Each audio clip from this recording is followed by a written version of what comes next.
Okay, so this next advocate, I wasn't aware of this next type of advocacy. So independent health complaints advocate. Yeah, so What do they do? it's a statutory service. It's in the NHS constitution that you're entitled to somebody independent, and it's basically to guide you through the NHS health complaints process, which can be complicated for a lot of people, can be really exhausting.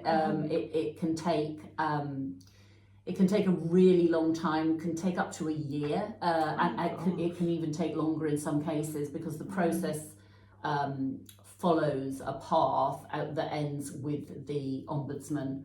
So it can, those decisions can take a really long time.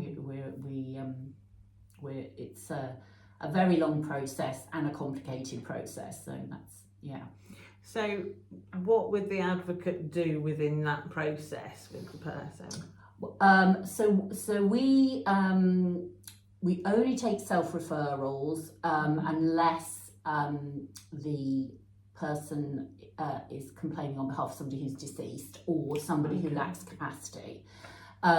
In which case we would work with the referrer on that. But we will work with the person at any point along the process. So sometimes people have started a complaint and then have just, been overwhelmed and felt that they wanted somebody to support them. We can start at the very beginning of the process and just help people put things in the time order that things happened. When you're something bad has happened to you, particularly sort of over a medical thing, you can become, it all becomes jumbled up in your mind. So the advocate would sit with the person and sort of try and sort of get it all sort of done so that it reads coherently. We'll do as little or as much as the person wants us to do. So we've got a self-help toolkit that we will give the person. They can do it all on their own if they want to, or we can support them with it. We'll never take over. It's not our call whether we think it's a valid complaint or not. We're just there to support the person to make that complaint.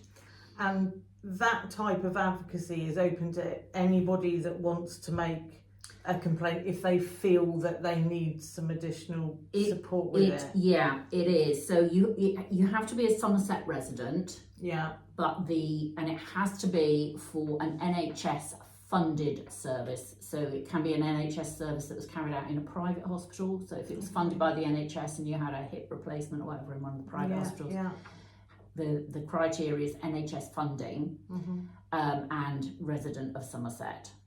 So the incident could have happened in another hospital.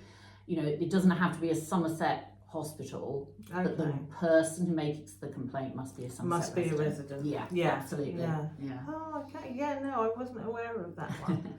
Oh, right. Okay. So I think we're done. We've done all of our little videos. Thank you very much, everyone. Please remember to download this resource pack, save it for future reference, but do remember that if you're not too sure what type of advocate you need for your person, then you can call in or email and make contact with Swan to have a chat through and talk it through. So thank you very much.